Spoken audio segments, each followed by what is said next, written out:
Welcome back to the Deep Dive, where we deliver the most important knowledge nuggets from the most important research so you can be well-informed without drowning in data. And today, we are really getting into it. We're tackling, I think, the biggest question in the professional world right now. What is generative AI actually doing to our jobs, to our skills, to, well, our brains? That's right. We are moving way past the glossy demos and all the hype. Our source today is the Microsoft new Future of Work report from 2024. And this is based on real evidence. Oh, yeah. We're talking randomized trials, actual worker data, cognitive studies, the real deal. So the vision today is to dissect this core shift that's happening. The report makes it so clear this isn't just, a new tool.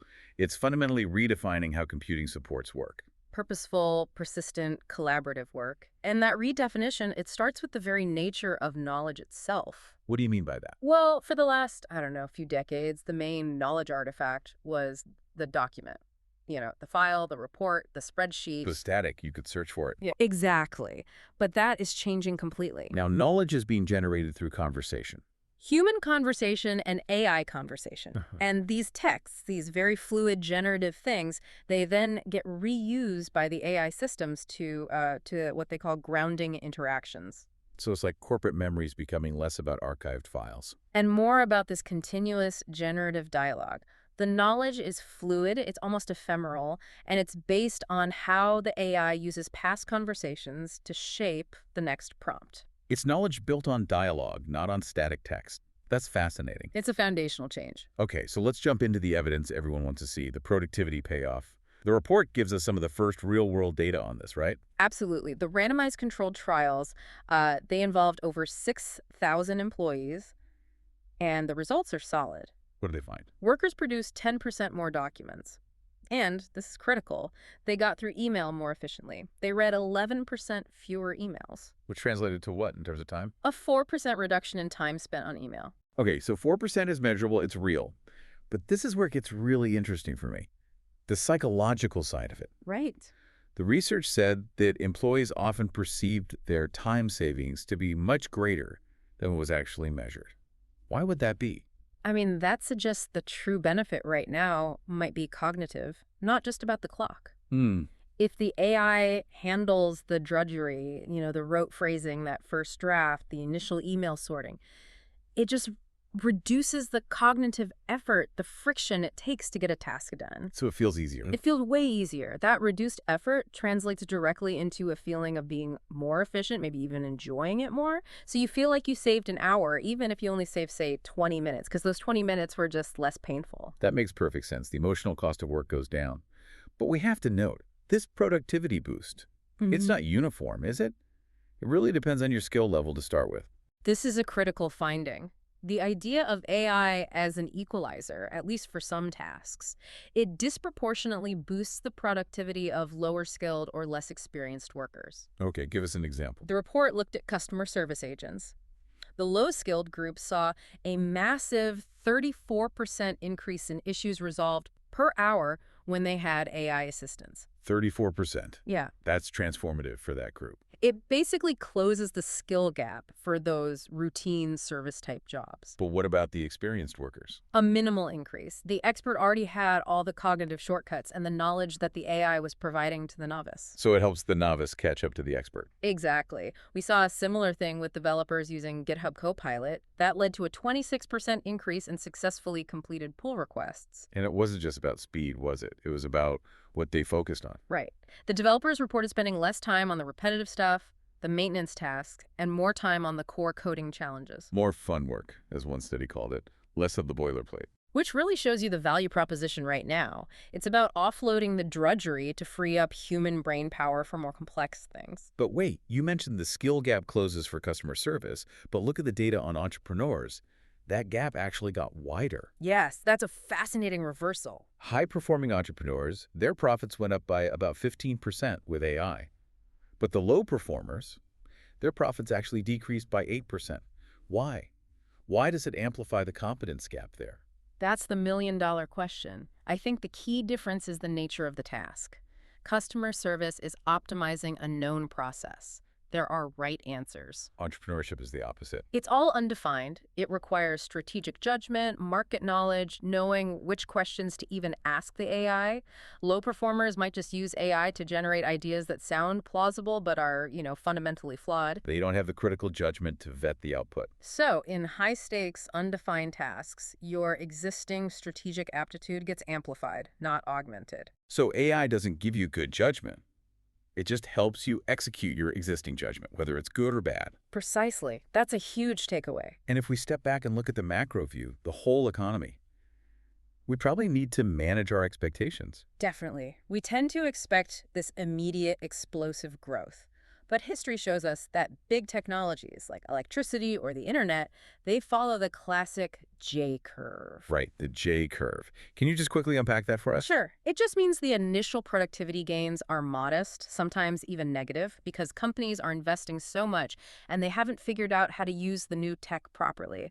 The real explosion in growth only happens decades later. Once everything has been restructured around it, The entire organization, supply chains, even the jobs themselves. we're still in that early, slow part of the J. Very much so. Hmm. Current models, which have to assume jobs stay pretty static, they only project a very modest 0.2 to 1.4% growth in the next decade. That low number is the warning light. It's the flashing warning light.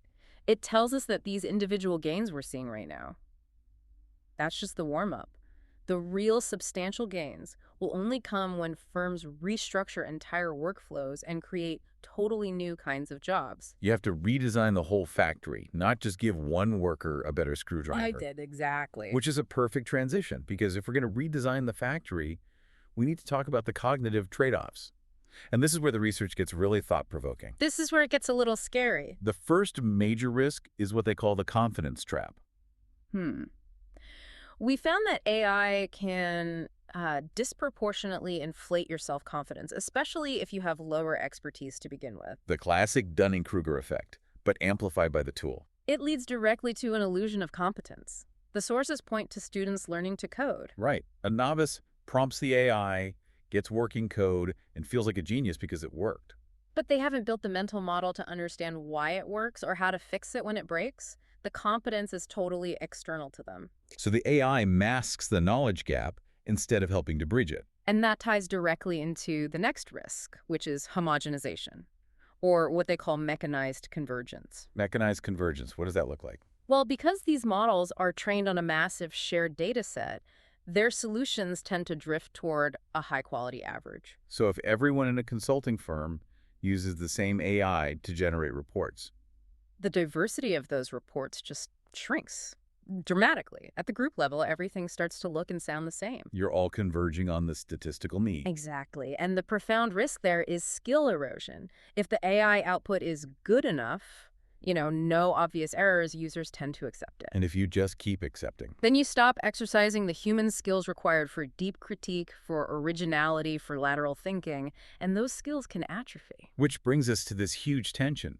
AI for productivity versus AI for learning. They almost seem to be at odds. They really are. AI for productivity is designed to offload cognitive effort.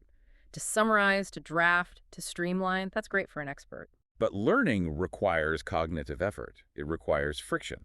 You need that friction to form strong memories. The research confirmed it. If a student uses an AI summarizer to avoid reading a long text, their productivity is high. But their comprehension and retention are in the tank. Far worse than just traditional note-taking. So the path forward for education can't just be about efficiency. The AI needs to be designed to challenge you, not just to serve you. Precisely. The report suggests AI for learning needs to act as a provocateur or an antagonist, maybe a coach. It has to force you to use those mental muscles. It has to mimic the friction of real learning. That's a huge design challenge. Which takes us right into design. How do we structure this collaboration for success? Let's start with prompting. Prompting is fast becoming a new kind of programming. The sources say effective prompts need the same discipline as code. You need to specify results, you need to debug, you need iteration. But we don't treat them that way. They're just written in natural language, they're ephemeral, typed and sent. Right. They aren't saved or shared or version controlled, so we lose all this institutional knowledge about what makes a great prompt. The burden is still on the user to be a perfect articulator. So if articulating in natural language is the bottleneck, how do we make this power accessible to someone who isn't a power prompter? The answer seems to be dynamic interfaces or dynamic prompt middleware. Yep. So instead of you having to type a perfect paragraph, the system takes your first, maybe vague prompt and then generates customizable widgets or controls for you to refine it. Oh, I see. So I might type, write a marketing email, and it gives me 5 slider bars for tone, length, call to action. Exactly. Instead of you having to type make the tone warmer, you just move a tone dial. It externalizes the refinement process. That feels much more like co-creation. It is. It's what they call interactive graphical microprompting, breaking a huge task into small interactive chunks. It gives you a real sense of control. So that helps with usability. But that brings us to the hardest problem of all, appropriate reliance. It's a trust problem. When should we trust the AI and when shouldn't we? Yeah, appropriate reliance means you relied on it when it's right and you don't when it's wrong. But the barriers are huge. First, people just lack realistic mental models. They think it's a search engine. They think it's retrieving facts when it's actually generating persuasive language. So they're way too confident in the output. And their internal heuristics for trust are, well, they're flawed. They look for surface markers. Yes. If a response is well-written, it cites sources. Even if the citations are fake, or if it just seems partially correct, we tend to trust the whole thing. The design is more persuasive than the content. Often, yes. So, what do we do? What does the research say we need to fix this reliance problem? The report outlines 3 essential UX design goals. First, we have to help users form realistic mental models. So be transparent. Be transparent about the types and frequency of mistakes the model makes. It should be obvious when the AI is speculating versus when it's confirming something. Okay, what's the second goal? Promote user vigilance. You have to motivate people to actually verify the information. Yeah. You can design the AI to express uncertainty, maybe visual cues or highlighting low probability words in what it retrieves. If the AI looks uncertain, you're more likely to double check. And the third goal, which I think is key, is making that verification easy. Yes, it's just too much work right now to chase down every source. We have to decrease that cognitive load. And the best way to do that is? Display excerpts from the grounding data, the source material, directly alongside the generated output. If you can immediately compare the AI summary to the source text right there on the screen, you can spot discrepancies instantly. That seems so obvious and so powerful. So if we put this all together, the productivity, the risks, the design needs, what's the central takeaway for the future of work? The fundamental shift is that we're moving away from searching for information and creating the first draft. And we're moving toward Analyzing, integrating, and judging information. The worker is moving out of production and into oversight and strategy. right, the critical integration sandwich. Yeah. The AI does the middle bit, but the human is crucial at both ends.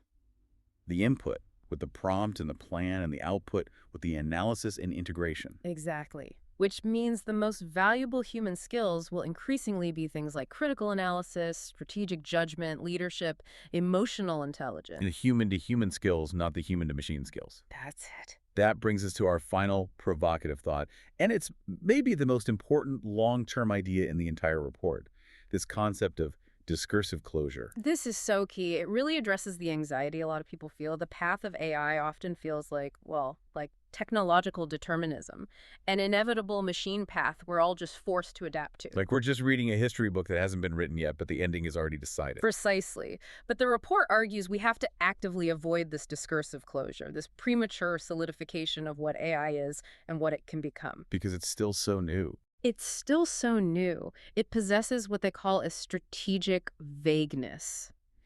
Its capabilities, its limits, they aren't fully defined yet. And that vagueness means we still have agency. Immense agency. We have the space right now to actively imagine, to question, and to intentionally create the future structure of work. We don't have to just passively adapt to a trajectory we assume the machine has already set for us. We still get to choose the design goals. We get to write the next chapter, not just read the AI's first draft. Thank you for guiding us through this essential deep dive into the future of work.